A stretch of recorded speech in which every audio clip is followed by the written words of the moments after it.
ज्योतिष शास्त्र के कुछ ऐसे सरल सूत्र, नियम, योग या स्थितियाँ जो सीधे ही फलित होते हैं, जिनमें ज़्यादा जटिलता, ज़्यादा विश्लेषण की आवश्यकता नहीं होती।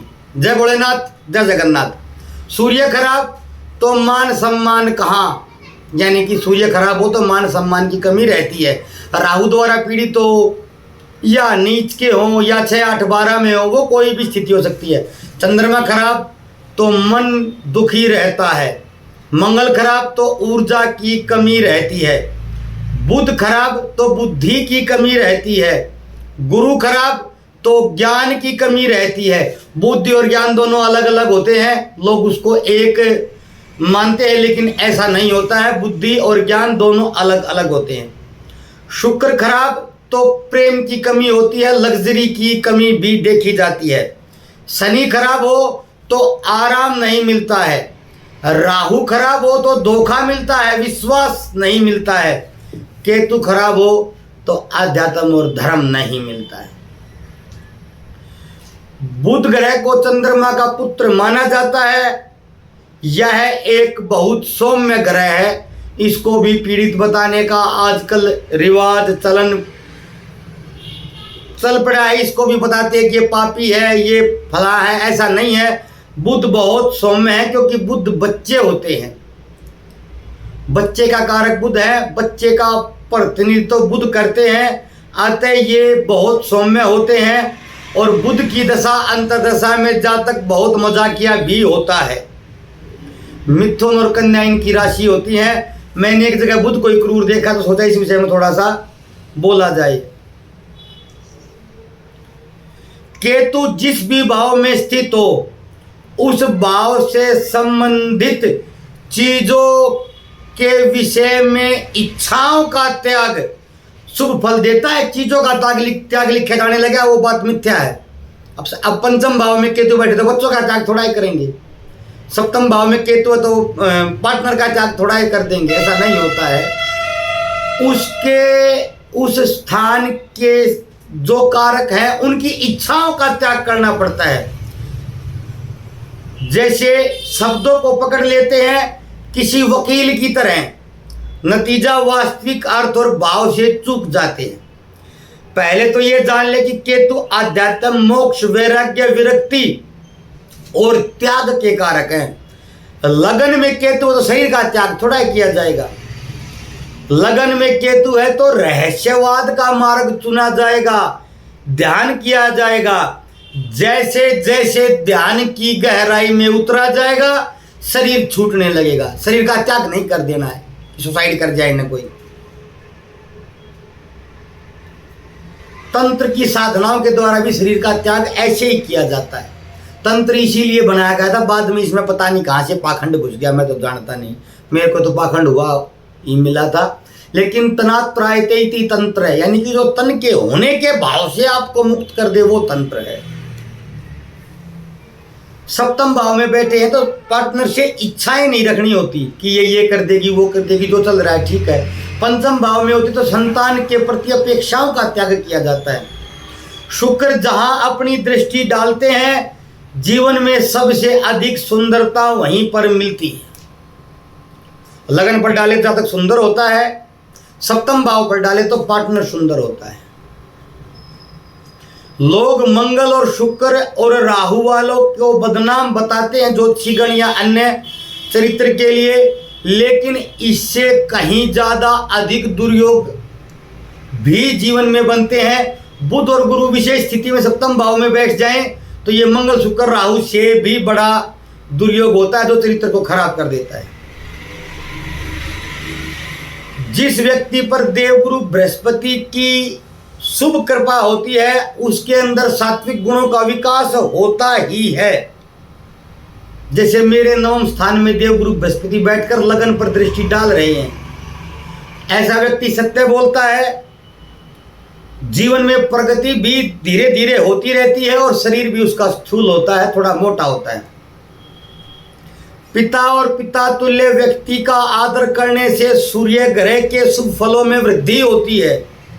माता, चाची, मौसी, ताई, माता तुल्य कोई भी स्त्री का आदर करने से, सेवा करने से चंद्रमा के शुभत्व में वृद्धि होती है। बड़े भाई और बड़े भाई समान दोस्त, छोटे भाई दोस्त आदि से मधुर संबंध बनाने से और उन्हें धोखा न देने से मंगल ग्रह के शुभत्व में वृद्धि होती है। बुआ, बहन और अन्य सभी बच्चियों का आदर करने से और किन्नर को दान, सम्मान और उसका आदर करने से बुध ग्रह के शुभत्व में वृद्धि होती है। गुरु, ब्राह्मण, संत, देवस्थान और पीपल का सम्मान करने से देवगुरु बृहस्पति के शुभत्व में वृद्धि होती है। नारी जाति का ही सम्मान करने से शुक्र के शुभत्व में वृद्धि होती है। श्रमिक का सम्मान करने से, मजदूर का अपमान न करने से, उन पर दया दिखाने से शनि देवता के शुभत्व में वृद्धि होती है। दादा और दादा के तुल्य बुजुर्गों का सम्मान करने से और धार्मिक कार्य करने से, कुत्तों की सेवा करने से राहु और केतु दोनों के शुभत्व में वृद्धि होती है। ससुराल और साले का सम्मान करने से भी राहु के शुभत्व में वृद्धि होती देखी जाती है। कोई भी उपाय काम न करे, रात्रि में नमक के पानी से स्नान करें, पानी में नमक डालकर शाम को स्नान करें और आधा घंटा के लिए ध्यान करें। नमक की मात्रा थोड़ी ज़्यादा रखें, 10-12 चम्मच एक बाल्टी में डालें, स्नान करें और बिना हवा के कमरे में बैठकर थोड़ी देर 10-15-20 मिनट ध्यान करें। कोई रास्ता अवश्य मिल जाएगा। ये मेरा अनुभूत प्रयोग है, मैं स्वयं के साथ भी करता हूँ और बताता भी। जिनकी मंगल की महादशा में राहु का अंतर हो या राहु की महादशा में मंगल का अंतर हो तो त्वरित प्रभाव से भगवान शिव की आराधना प्रारंभ कर दें और हर 6 महीने में किसी तीर्थ पर जाएं और वहाँ पर कुछ ज़्यादा समय व्यतीत करें। मतलब ये नहीं कि गए और उसी दिन भाग आए, 1-2 दिन का समय व्यतीत करें। मंगल की महादशा में राहु का अंतर हो या राहु की महादशा में मंगल का अंतर हो, लाभ होता है। खराब शनि की पहचान किसी ने पूछी है, ऐसा जातक कोर्ट कचहरी, थाना, पुलिस, श्रमिक, वर्कर, कलीग्स, चोर, फ्रॉड, अपराधियों आदि की समस्याओं में घिरा रहता है। शासन आदि से उपयुक्त सहयोग नहीं मिलता है। वहीं बलवान सूर्य की पहचान यह है कि ऐसे जातक को राजनीति, सत्ता, सरकार, कोर्ट कचहरी, थाना, पुलिस आदि से भय नहीं रहता है और ऐसी चीजों से लाभ मिलता है। किसी मित्र ने पूछा लगन में मंगल हो, लगन में केतु हो तो उसका एक विशेष फल बताएं। उसका विशेष फल ये है, ऐसा जातक जीवन के किसी भी कालखंड में संसार से मोह भंग कर देता है और आध्यात्म की ओर मुड़ता ही है। केतु की महादशा आ जाए तो ये फलादेश 100% सत्य होकर रहता है। भाग्य भाव का स्वामी भाग्य स्थान में बैठे हों और चंद्रमा या देवगुरु बृहस्पति से दृष्ट हों तो ऐसा जातक गृहस्थ होते हुए भी, गृहस्थी के सारे काम करते हुए भी एक सन्यासी होता है। अगर आपके स्वभाव में जिद करने की आदत है, बिना वजह लोगों से बहस करते हैं तो आपका सूर्य खराब है। यदि आप छोटी छोटी बातों पर चिढ़ जाते हैं, गुस्सा करते हैं या आपको चोट चपेट बहुत ज़्यादा लगती है तो आपका मंगल ग्रह बुरा प्रभाव दे रहा है। अगर आप हर समय अपना दुखड़ा रोते गाते रहते हैं तो आपका चंद्रमा भी खराब हो सकता है। यदि आप दूसरों को परेशान करने में खुशी महसूस करते हैं तो आपका राहु खराब है।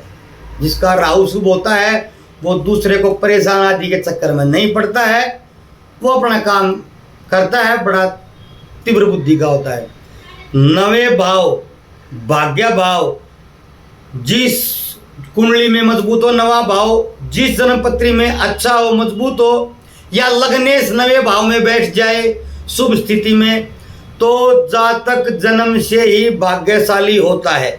जातक का संवाद करने का तरीका बहुत उत्तम होता है। जातक एक अच्छा धार्मिक वक्ता भी हो सकता है। स्वयं मेरी जन्मपत्री में यह योग है। सिंह लग्न की जन्मपत्री में 9वां भाव मेष राशि में देवगुरु बृहस्पति बैठे हैं। बड़ी शुभ स्थिति में मेरे देवगुरु बृहस्पति हैं। मैं रेस्टर होने के बाद भी धर्म पर वीडियो डालता हूँ और अच्छी डिबेट कर लेता हूँ, ऐसा नहीं है, अहंकार की बात नहीं है। शायद ही किसी ने मेरे को निरुत्तर किया हो आज तक। लास्ट सूत्र बोल रहा हूँ, ऐसी सभी राशियों के साथ ऐसा काम कभी नहीं करना चाहिए। अलग अलग राशि के साथ अलग अलग काम लिख कर लाया हूँ। मेष राशि यदि सामने वाले के तो उसे कभी इंतजार न कराएं। वृषभ राशि, इनके फैशन, इनकी सोच के लिए इनको गलत न बोले। मिथुन राशि, इनको कभी कंट्रोल करने का प्रयास न करें। कर्क राशि, इनके साथ लड़ाई झगड़ा न करें। सिंह राशि, इनको कभी नजरअंदाज न करें। कन्या राशि, इनका कभी अपमान, इनकी बेइज्जती न करें।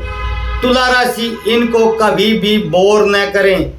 वृश्चिक राशि, इनसे झूठ न बोलें। धनु राशि, इन पर मिथ्या आरोप कभी न लगाएं।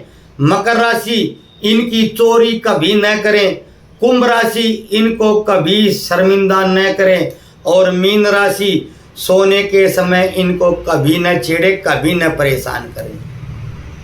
ये कुछ सूत्र थे, कुछ प्रश्न थे जो ज्योतिषीय वीडियो पर आते रहते हैं। उन सभी के उत्तर लिखकर रखता जाता हूँ। जब एक पूरा वीडियो होता है तो आपके सम्मुख ले आता हूँ। अन्य कहीं भी कोई अच्छी बात दिख जाएगी जन्मपत्री में तो लिख लेता हूँ। आशा आपको पसंद आएगी वीडियो। कल फिर मिलते हैं किसी अन्य वीडियो के साथ। जय भोलेनाथ, जय जगन्नाथ।